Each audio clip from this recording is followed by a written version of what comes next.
Om Swastiastu.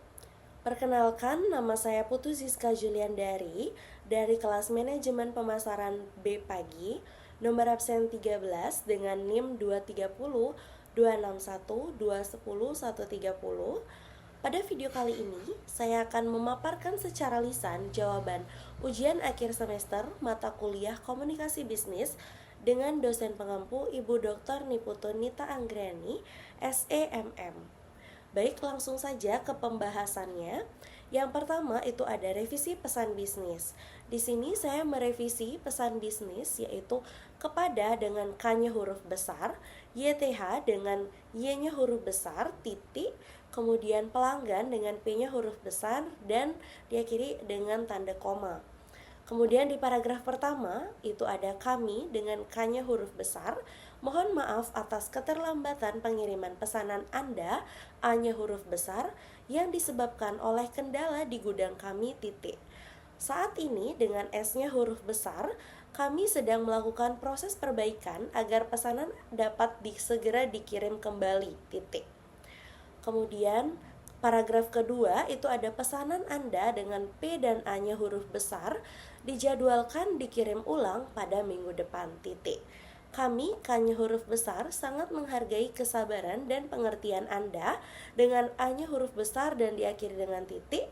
Sebagai bentuk tanggung jawab, S-nya huruf besar diakhiri dengan koma, kami akan memastikan pesanan diterima dalam kondisi terbaik, titik.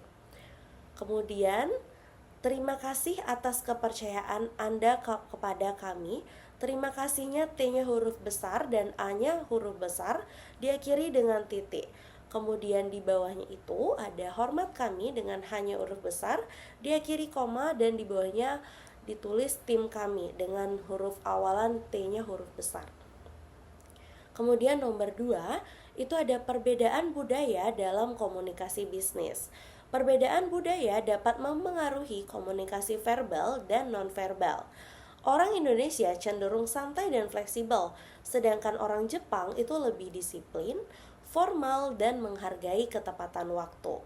Nah, di sini adapun saya buat contoh situasinya, yang dimana itu yang pertama ada ketepatan waktu, di mana itu orang Jepang sangat menghargai waktu, sedangkan di Indonesia keterlambatan kecil itu dianggap suatu hal yang sangat biasa. Kemudian solusi dari saya itu datang lebih awal dan membuat jadwal yang lebih jelas. Nah, cara menyampaikan pendapatnya itu juga orang Jepang cenderung tidak langsung menyampaikan pendapat agar terkesan tetap sopan. Solusi dari saya itu memahami bahasa tubuh, nada bicara, dan melakukan klarifikasi dengan lebih sopan. Kemudian yang ketiga itu ada email bisnis profesional. Ini tentang keluhan keterlambatan. Di sini saya membuat YTH dengan Y-nya huruf besar diakhiri dengan titik, bapak atau ibu dengan B dan ibunya itu I-nya huruf besar. Kemudian di paragraf pertama itu kami dengan K-nya huruf besar, kami mohon maaf atas keterlambatan pengiriman produk yang Anda pesan dengan A-nya huruf besar dan diakhiri dengan titik. Keterlambatan terjadi karena kendala operasional pada proses distribusi. Dengan keterlambatannya itu K-nya diawali dengan huruf besar.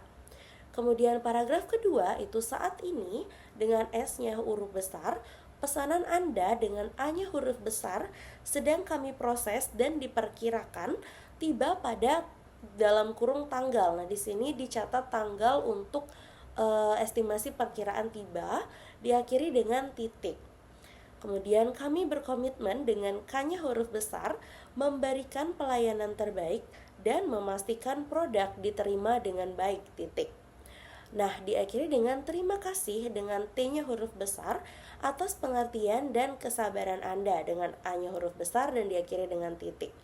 Jika ada pertanyaan lebih lanjut, koma, silakan menghubungi kami, titik.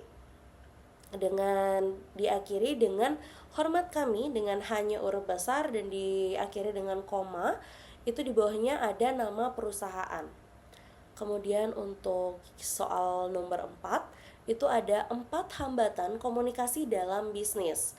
Yang pertama itu ada perbedaan bahasa, yang dimana di sini ada contohnya, itu salah memahami instruksi dalam kerja.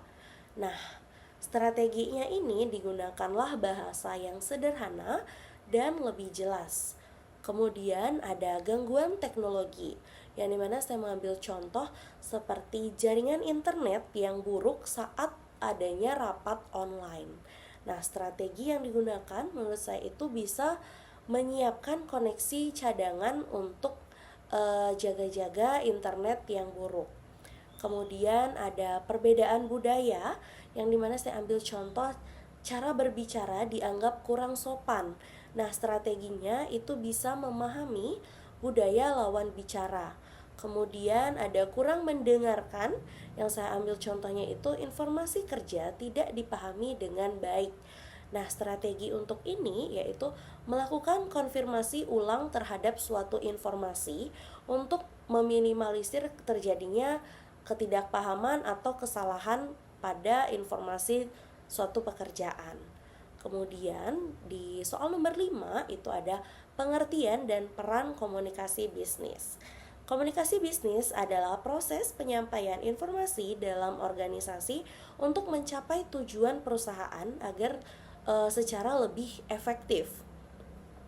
Yang dimana perannya ini sangat penting karena meliputi beberapa hal, yaitu mempermudah koordinasi kerja, mengurangi kesalahpahaman, kemudian meningkatkan kerjasama terhadap suatu tim, kemudian dapat membantu juga untuk pengambilan pada setiap keputusan, kemudian meningkatkan suatu citra pada perusahaan.